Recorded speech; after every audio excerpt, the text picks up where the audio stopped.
Hi everyone, welcome back to the channel. Today I thought I'd bring you a small instructional video on sanitizing your fresh water system. Now there's two ways we're going to discuss, and I'm going to show you one of the ways.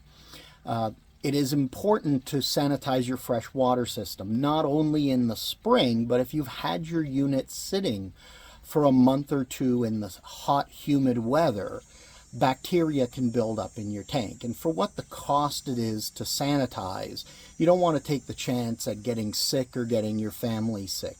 So sanitizing is really important. Now, there's two ways that you can actually sanitize your tanks. We're not going to cover the first way. I'm going to give you a brief description. It's been covered in a previous video.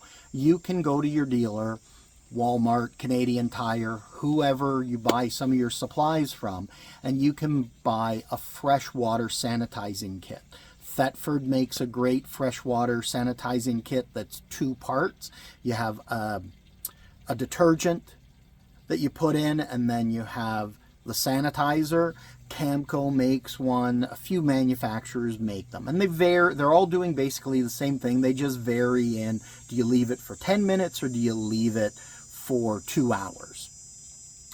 And if you don't want to take the chance of getting dirty, getting bleach on you, you're not a fan of bleach, I know some people have reactions like nosebleeds, etc. You want to use that first method. Go out, buy a sanitizing kit. They're super easy to use, they're quick, they're clean, and if you don't rinse out your tank really well and you get some in that fresh water when you first go camping, they're not going to do anything to you. The way we're going to cover today is actually the way you'll find most of your manuals for your trailers, your fifth wheels, your motor homes are going to describe, and that's the bleach method. Now, what's really important, you'll notice I'm in some old work clothes. I like to put old work clothes on when I work with bleach because inevitably there's going to be a splash. You're going to get it on your hands. You're going to touch your shirt or your pants and they're ruined with the bleach. So if you have a pair of work clothes, then you don't have to worry about that. Okay, so there's a couple of precautions I'm going to tell you about first. Firstly, read your manual well because it's going to describe how much bleach you should be using.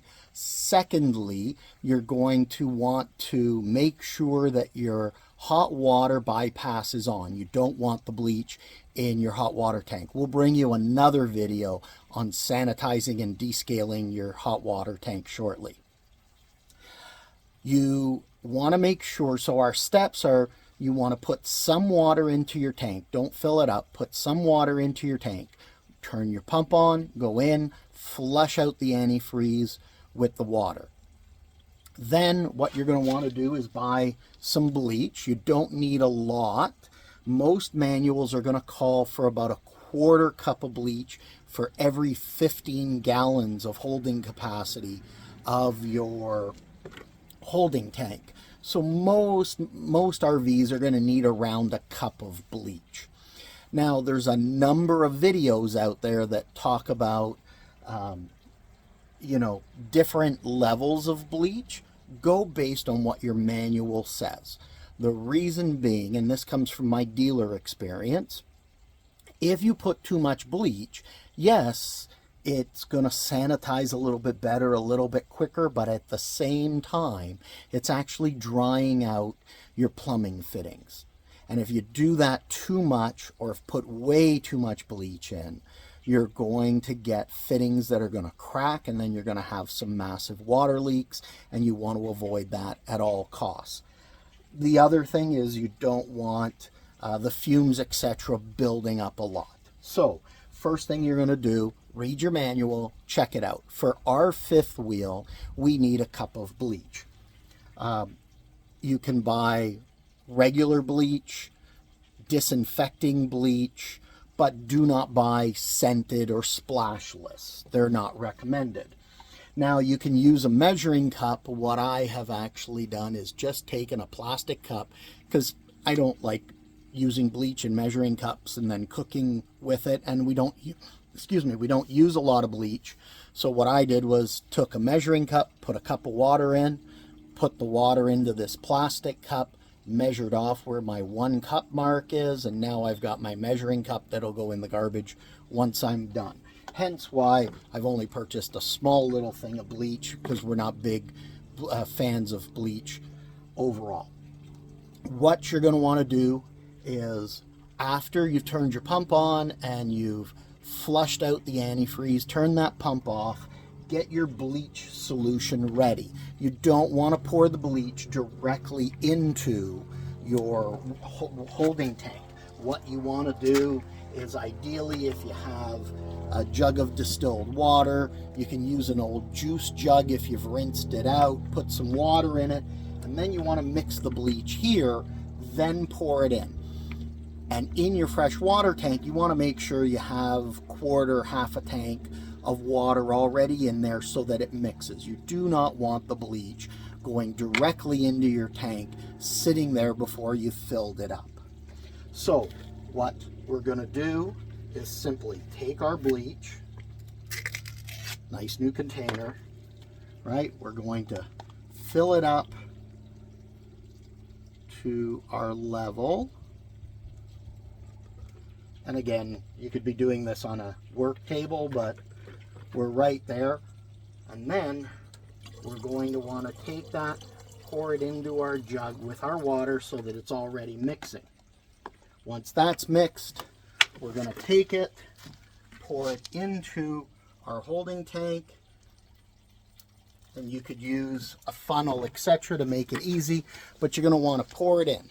Then we're going to take our water hose, fill our tank full, go inside, turn our water pump on, run each of the faucets for 1 to 2 minutes. You want to pull that solution all the way through to the faucets. Then, once you've done that step, and I'm talking faucets as well as your shower, because you're rinsing your face with your shower, so you want to make sure those lines are disinfected.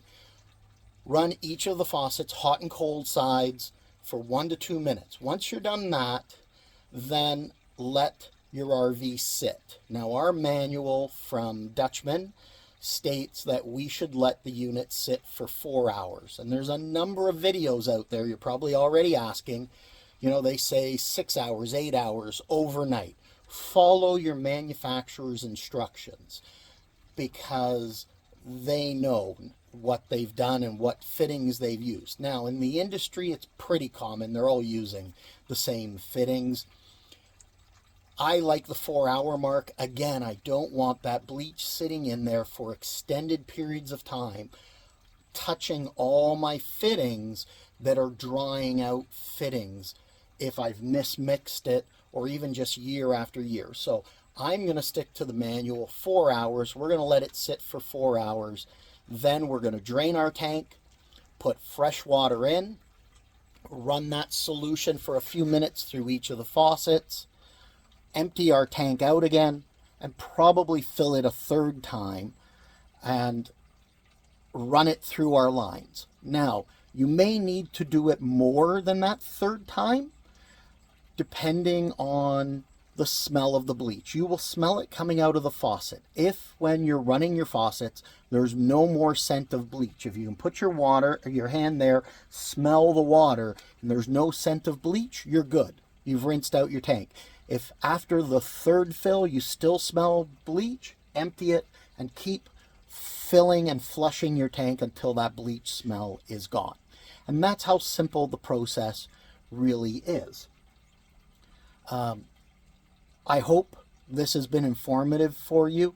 It's a low-cost way to sanitize, very important to sanitize. I hope it's helped. If you like the video, please click the like button. Please subscribe to the channel and check out more of our informative videos to help you enjoy the RV lifestyle. Thanks for watching, and make sure you live life to the fullest. Take care.